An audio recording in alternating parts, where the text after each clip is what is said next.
दोस्तों आज का जो शीर्षक लिया ना, जो टॉपिक चूज़ किया मैंने, इसको बनाया गया है मूविंग बियॉन्ड आर्थराइटिस। इसके पीछे की भी स्टोरी है, कारण है। आर्थराइटिस अब हम समझते हैं, आर्थराइटिस की वजह से ना हमारी मूवमेंट रिस्ट्रिक्ट हो जाती है। हमारी फिजिकल मूवमेंट कहूँगा, हमारी ज़िंदगी की रफ्तार भी जैसे ना धीमी हो गई है, मूवमेंट जैसे ना स्थिर हो गई है, मूवमेंट रुक सी गई है। तो इसलिए आज का मैंने क्या लिया टॉपिक, मूविंग बियॉन्ड आर्थराइटिस, यानी कि आर्थराइटिस के बियॉन्ड हमने चलना है, फिजिकली चलना है, अपनी ज़िंदगी को और आगे लेके जाना है। Moving beyond arthritis with homeopathy. दोस्तों पता है क्या होता है, नॉर्मली जब आर्थराइटिस डायग्नोज हुआ ना, जो सिम्टम्स आते हैं तो हम क्या करते हैं, the very first approach is non steroidal anti inflammatory drugs, NSAIDs जिसे हम बोलते हैं, पेन किलर, कॉमन भाषा में बोलते हैं ना पेन किलर, वो लेते हैं। ठीक है, लेने पड़ते हैं, लेकिन उससे क्या होता है, टेम्परेरी रिलीफ मिलता है, लेकिन एसोसिएटेड साइड इफ़ेक्ट्स रहते हैं, क्योंकि ये एक क्योर नहीं है, ये उसका इलाज नहीं है। उसको टेम्परेरी मैनेज ज़रूर कर पाते हैं, लेकिन ये लॉन्ग टर्म प्रोसेस चलता है ना, डिजीज़ लंबा है, तो लंबे समय के लिए, लंबे अरसे के लिए दवा लेनी पड़ती है, तो नुकसान होता है। इसलिए come to homeopathy, I always advise come to homeopathy. Again I would say the sooner the better, जितनी जल्दी आए ना होम्योपैथी अपनाएं। होम्योपैथी क्यों? क्योंकि it not only relieves the pain, जो दर्द है ना, ये दर्द निवारक दवा का काम करती है, दर्द से राहत मिलता है, लेकिन उसके बियॉन्ड भी होता है। वो क्या है, it works in the root cause. ये मूल कारण जब तक अंदर पनप रहा है ना, सुपरफिशियल ट्रीटमेंट का इतना खास फायदा नहीं मिलेगा हमें। ये रूट कॉज पे काम करता है, उसको रिमूव करता है, तो आर्थराइटिस में रिलीफ मिलता है। We can move beyond arthritis बिना किसी साइड इफेक्ट के। आर्थराइटिस अब सब समझते हैं जोड़ों का दर्द, लेकिन मैं कहूँगा it is not just joint pain. ये केवल और केवल या सिर्फ जोड़ों का दर्द नहीं है, ये उसके अलावा और भी बहुत कुछ आ जाता है इसके अंदर। बेसिकली इट इज़ आइटिस जुड़ गया तो इन्फ्लेमेशन है, इन्फ्लेमेशन ऑफ द जॉइंट्स, और उसके साथ जुड़े हुए सब लक्षण, सब सिम्टम्स उस पर काम करते हैं, उस पर डिस्कस करेंगे। अच्छा, आर्थराइटिस की वजह से हमारी ज़िंदगी सीमित नहीं होनी चाहिए। कुछ होम्योपैथिक दवाएं आपके सामने रखूँगा जो कि they will help you move beyond arthritis, right. और ये हमारी क्वालिटी ऑफ लाइफ को इम्प्रूव करेंगी। ये जो आज डिस्कशन का टारगेट है ना, जो टारगेट हमारा एम क्या रहेगा, it is not only pain relief, लेकिन क्वालिटी ऑफ लाइफ को इम्प्रूव करना है विद होम्योपैथी। बिल्कुल कॉमन जो साधारण से सिम्टम्स रहते हैं ना, वो आपके सामने रखता हूँ। पहले इन शॉर्ट बात करते हैं, और कुछ असाधारण यानी कि अनकॉमन सिम्टम्स वो भी देखने में आते हैं इन आर्थराइटिस केसेस। सबसे पहले तो पेन तो रहेगा, दर्द रहता है, स्वेलिंग है, सूजन है, इन्फ्लेमेशन के सिम्टम्स हैं, और इस वजह से ना स्टिफनेस हो जाती है, जकड़न महसूस करता है जोड़ों में बंदा, जिस वजह से ना उसका जो दायरा है ना मूवमेंट का, उस जॉइंट का, उस जोड़ का, वो रिस्ट्रिक्ट हो गया, वो सीमित हो गया, रिस्ट्रिक्टेड रहेगी रेंज ऑफ मोशन। और समय के साथ ना वो जो जॉइंट्स, अफेक्टेड जॉइंट्स है ना, वो जो अफेक्टेड जोड़ है, उनमें डिफॉर्मिटीज़ दिखने में आनी शुरू हो जाती हैं। डिफॉर्म हो जाता है वो जॉइंट, बदलाव आना शुरू, उसका आकार बदलना शुरू हो जाता है, specially the hands and the feet, वो जैसे ना टर्न इन या मुड़ने शुरू हो जाते हैं। अच्छा, एक और सिंपल या साधारण सिम्टम, कॉमन सिम्टम रहता है, दैट इज़ रेडनेस। वो जो अफेक्टेड जॉइंट है, जोड़ है, उसमें ना लाली दिखेगी, हल्का सा गर्म भी रहेगा, रेडनेस एंड हीट, स्वेलिंग के साथ ये सिम्टम भी होते हैं। अब मैं आपके सामने रखता हूँ कुछ असाधारण सिम्टम्स, लक्षण जो इस प्रकार के हैं, जो कि they are not so common symptoms, लेकिन ये भी हो सकते हैं, होते हैं।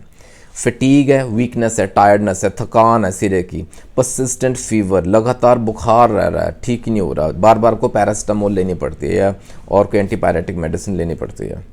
और नंबनेस है, सुनपन हो जाता है, कई बार टिंगलिंग सेंसेशन, झंझनाहट सी महसूस करते हैं, स्पेशली हमारे पाँव में और हाथों में, इन दो एरियाज में अफेक्ट करता है। त्वचा पे ना रैशेज उभरते हैं, स्किन रैशेज और नोड्यूल्स बनने शुरू हो जाते हैं, और सीवियर केसेस में सांस लेने में दिक्कत रहती है, difficulty in breathing, in severe cases ऐसा भी देखा गया। और आईज में भी इन्फ्लेमेशन हो सकती है, आंखों में भी इन्फ्लेमेशन के सिम्टम्स आते हैं। ये कुछ असाधारण सिम्टम्स रहे। अच्छा, चूंकि we have to move beyond arthritis, तो केवल दवा काम नहीं करेगी, उसके साथ में कुछ ये इंपॉर्टेंट छोटे छोटे से साधारण से टिप्स समझे, द 5 इंपॉर्टेंट टिप्स, ये हमें अपनाने पड़ेंगे साथ में। The very first is reduce access wait. Body में कहीं एक्सेस वेट है ना, हमारा वज़न ज़्यादा है, ज़रूरत से ज़्यादा है, नॉर्मल रेंज से ज़्यादा है, तो उसको कम करना है। अब ये थोड़ा चैलेंजिंग ज़रूर लगता है, डिफ़िकल्ट रहता है, लेकिन इसमें ना अपना कि सेडेंटरी लाइफस्टाइल ना रखें, थोड़ी फिजिकल एक्टिविटी रखें। फर्स्टली थोड़ी मूवमेंट रखें, हालांकि it is difficult for arthritis patient, लेकिन जितना पॉसिबल हो सकता है वॉक किया करें, चलें, स्ट्रेचिंग करें, जॉइंट्स की स्ट्रेचिंग करें, जहाँ तक हो सकता है वो ज़रूर फॉलो करें। फिर ना इन्फ्लेमेटरी, जैसे इन्फ्लेमेशन ट्रिगरिंग फूड्स जो हैं, खाना इस प्रकार का ना खाएं जिससे हमारी इन्फ्लेमेशन बढ़े, जिससे हमारा वज़न बढ़े। बैठे बैठे और वज़न बढ़ जाएगा तो क्या होगा, स्ट्रेस पड़ता है ना जॉइंट्स पे, जोड़ों पे वज़न पड़ता है तो वो और अफेक्ट होते हैं। ज़रूरत पड़ने पर ना इंटरमिटेंट फास्टिंग भी कर सकते हैं। हमारा वज़न कम होना चाहिए, वज़न बढ़ना नहीं चाहिए, वेरी इंपॉर्टेंट है। सेकेंडली, प्रोटेक्ट योर जॉइंट्स, अपने जोड़ों का ख्याल रखें, उन्हें, उनकी रक्षा करें, उन्हें बचा के रखें। वो कैसे? डोंट सिट क्रॉस लेग्ड, टांगों को क्रॉस करके ना बैठें, चौंकड़ी मारना वो अवॉइड करें जैसे बोलते हैं ना, एंड स्क्वैटिंग अवॉइड करें, पैरों के भार नहीं बहना।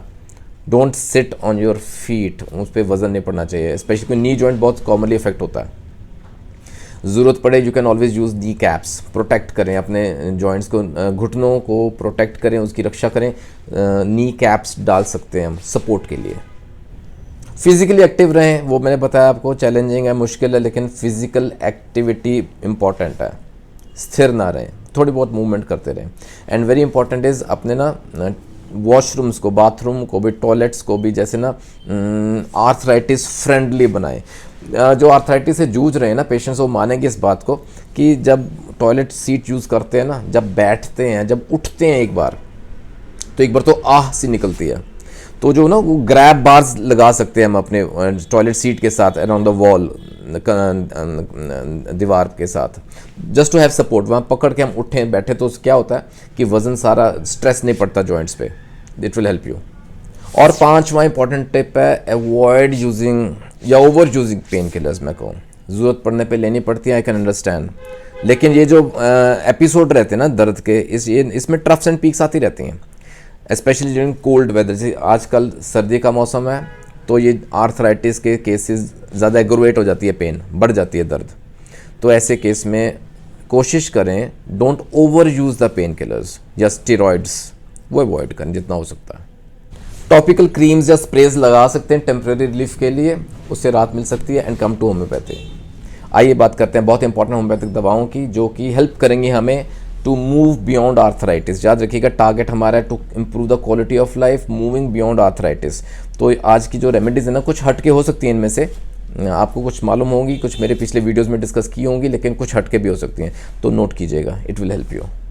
आर्थराइटिस की जो एक लीडिंग रेमेडी है ना, वो ब्रायनिया कंसिडर करेंगे हम। ब्रायनिया के पेशेंट्स के जो जॉइंट्स अफेक्ट होते हैं ना, जो जोड़ अफेक्ट हुए होते हैं, जहाँ आर्थराइटिस के सिम्टम्स आते हैं, वो ना थोड़े से रेडनेस में हो सकते हैं, सूजन हो सकती है, और हल्का सा ना वार्मथ रहेगा, गर्म रहेगा, रेड हॉट एंड स्वोलन। ये टिपिकल सिम्टम्स ब्रायनिया के। और पेशेंट को ना मूवमेंट करने में दिक्कत रहेगी, उसको लगेगा कि मैं आराम ही करूँ, तो उससे राहत मिलती है। अगर जोड़ को मूव करेगा, जॉइंट को मूवमेंट करेगा ना, तो उसके सिम्टम्स बढ़ेंगे, बिगड़ेंगे, एग्रवेट होंगे। Typical symptom to prescribe bryonia. ज़्यादातर हमारे नीज, घुटने और एल्बो जॉइंट्स अफेक्ट होते हैं, बॉडी का कोई जॉइंट अफेक्ट हो सकता है, but mostly these are affected. और जो पेन है ना, जो दर्द है, वो शार्प, तीखा सा दर्द, स्टिचिंग पेन टाइप रहता है। Bryonia Elba can help you. दोस्तों, दूसरी इंपॉर्टेंट दवा है एंटीमोनियम क्रूडम, एंटिम क्रूडम।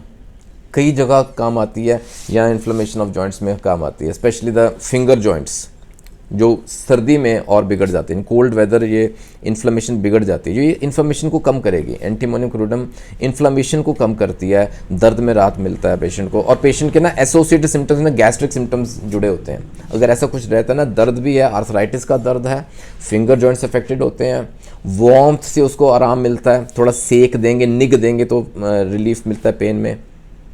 और गैस्ट्रिक सिम्टम्स, पेट के सिम्टम्स अगर इन्वॉल्व रहते हैं तो एंटीमोनियम क्रूडम याद रखिएगा। दोस्तों, तीसरी इंपॉर्टेंट दवा है एपिस मेलिफिका। एपिस मेल ये स्ट्रॉन्गली इंडिकेटेड रहती है जहाँ जॉइंट्स आर हाईली स्वोलन, सूजन बहुत ज़्यादा है जोड़ में, हॉट है, गर्म सा रहता है, और पेन सिरे का है। पेन किस प्रकार का है? जैसे सुई से चुभती है, शार्प प्रिकिंग पेन, इस तरह का रहता है।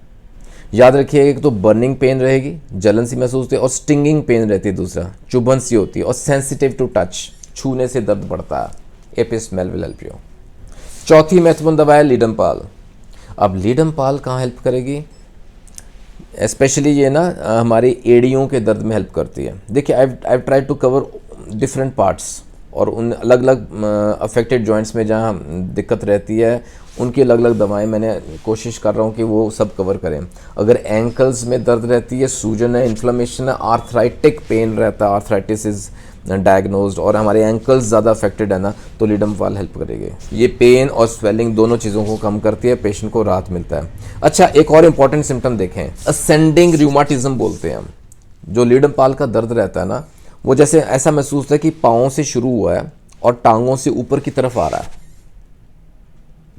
असेंडिंग पेन रहता है, ऊपर को आता है। लिडम पाल बहुत इंपॉर्टेंट रोल अदा करती है in arthritic pain. And finally 2 important medicine आपके सामने रखता हूँ जो कि ना बहुत एडवांस्ड केसेस कह लें, आर्थराइटिस के ज़्यादा बिगड़े हुए केसेस हैं, उसमें कोई राहत कहीं नहीं मिल पा रही, तो कॉस्टिकम हेल्प करेगी और गुआयाकम। ये हम ऑल्टरनेटली भी दे सकते हैं। जहाँ ना आर्थराइटिक पेन क्रॉनिक हो गई, आर्थराइटिस पुराना हो गया, सिरे का दर्द रहता है, और जैसे दिक्कत बढ़ती है आर्थराइटिस की, मैंने कहा ना आगे जाके जॉइंट्स की ना डिफॉर्मिटीज़ होनी शुरू हो जाती हैं, डिफॉर्म हो जाते हैं, जोड़ों का आकार बदलना शुरू हो जाता है, specially the hands and the feet. ऐसे कुछ cases though they are very difficult to cure, लेकिन मैनेज किए जा सकते हैं विद दिस 2 इंपॉर्टेंट रेमेडीज, जिन्हें काफ़ी हद तक हेल्प करती हैं to reduce pain, inflammation and stiffness.